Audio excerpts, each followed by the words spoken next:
I want to give you all the knowledge in today. If you've taken the time to watch this video until the end, you can go and crush it out there starting tomorrow. Does it make sense? So just believe in yourself, get all the notes down and start developing. Yeah, it's not enough just to listen and watch a YouTube video, writing a few things down, highlighter, and that's it, it's done. I'm a good salesperson. You need to go out there now and develop those things, practice those things.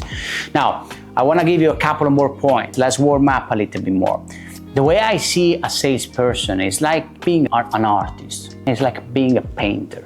Everything I say and the way I say, it has to paint a picture. Have you heard that before? Good salespeople paint the picture.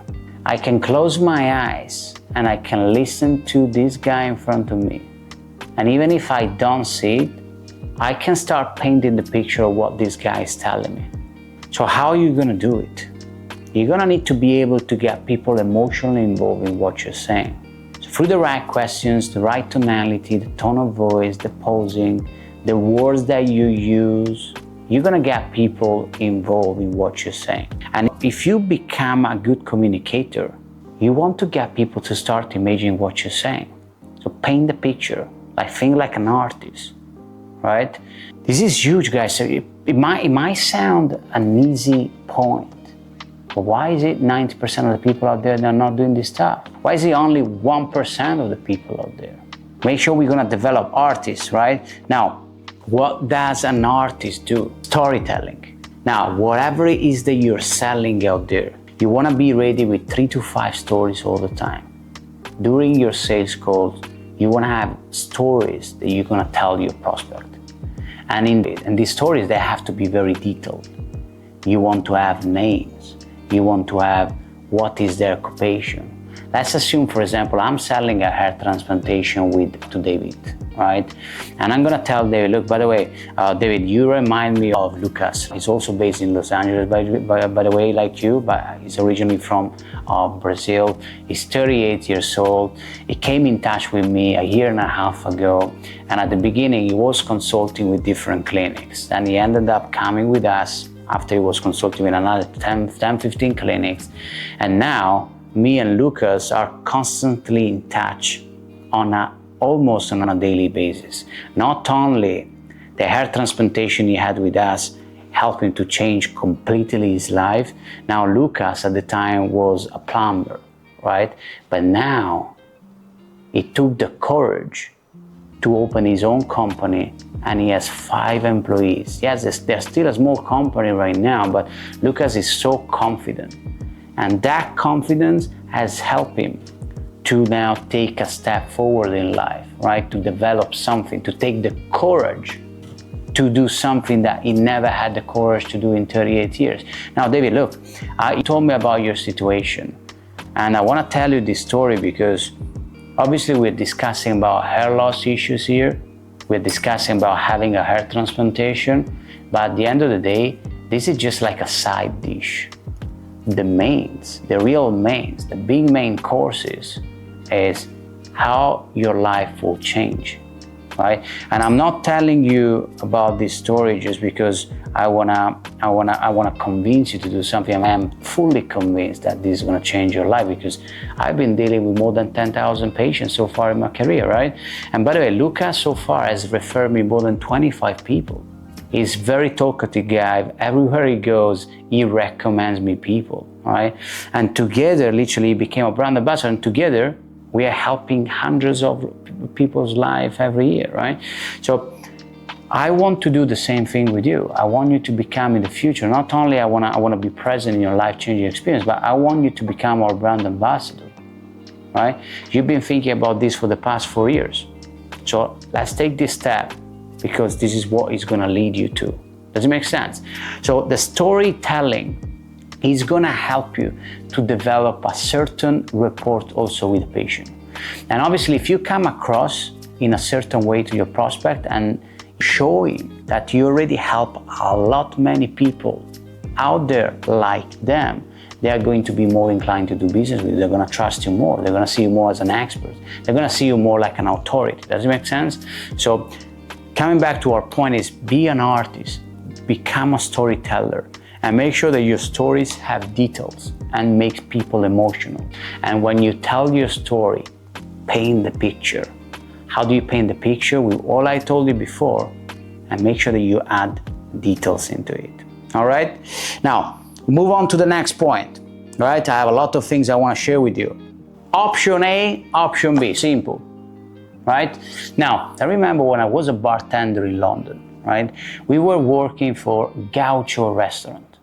This was an Argentinian steakhouse place. They had like 12 different places all over UK. And I remember I was a bartender at the time. It was 2016, 2017, right? Probably a little bit before that, more than 10 years ago. And I remember that the sales director, so the managing director, so the person in charge of the operations, once we had a brief meeting, came to us and I was in Gaucho, like a week before. And he told me, look, we're gonna need to sell more water. So from today on, what we're gonna be doing, when you go to the tables, right, you simply ask, do you want still water or do you want sparkling water? Because I don't know if you guys are aware, but in UK, most of the people, nearly 80% of the people, when they go in a restaurant, they ask for tap water. And the tap water is served for free, right? So we had a challenge that we were giving away too much tap water for free, so we could have made a lot more money by selling the water. I think we were selling a water for like £7, right?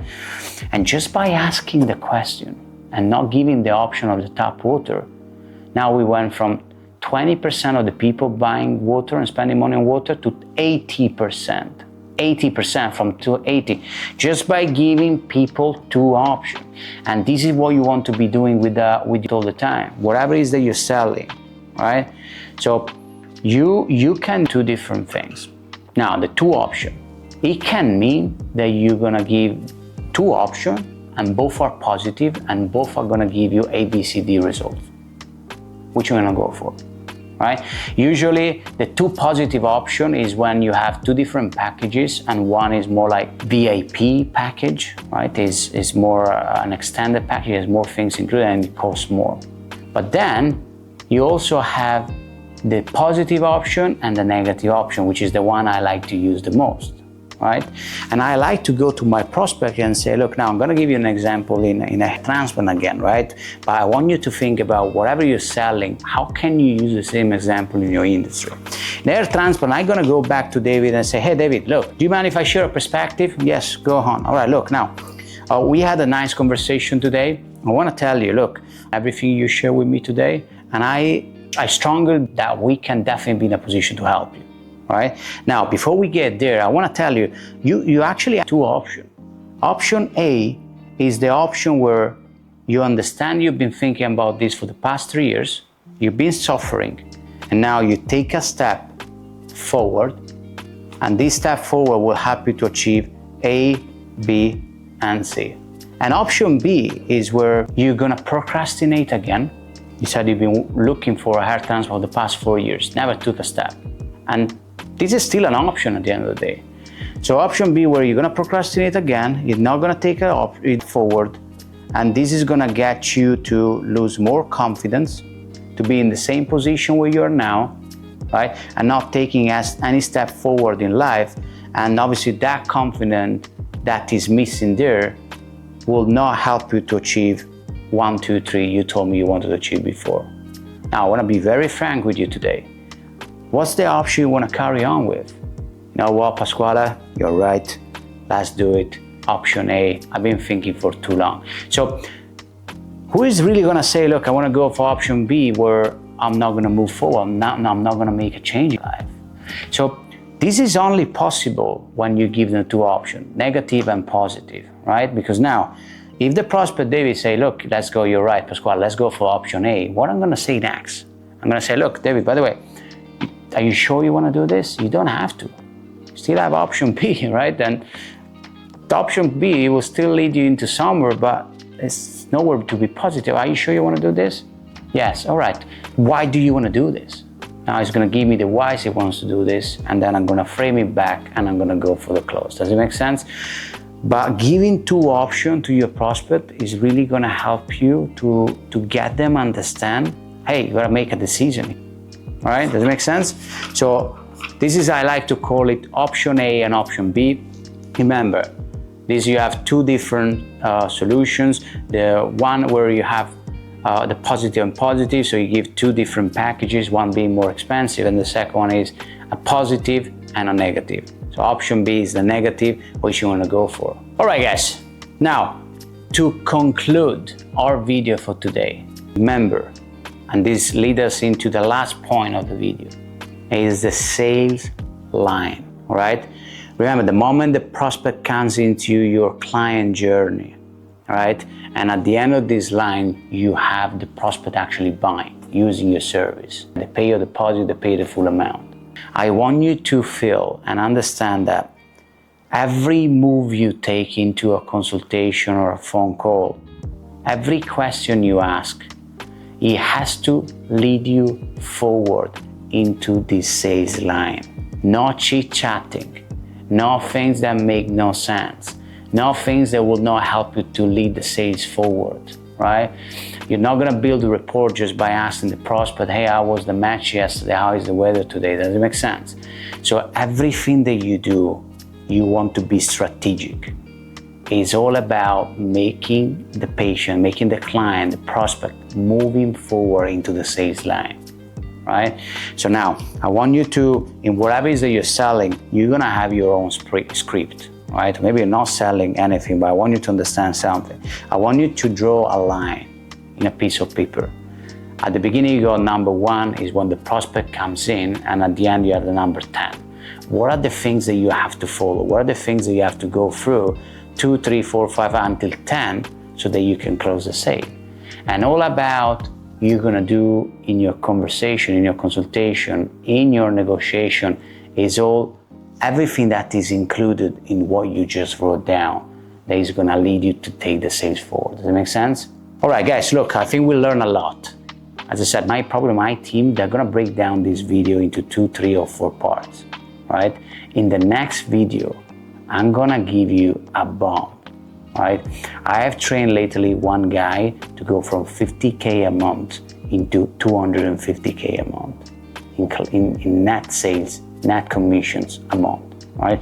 So I want to give you some of the things that I've been helping him on for the past 90 days that have allowed him to get there, right? So stick into this channel. If you don't follow this page, guys, click the link below, put the subscribe button, right, and stick to it, and let's see each other in the next video.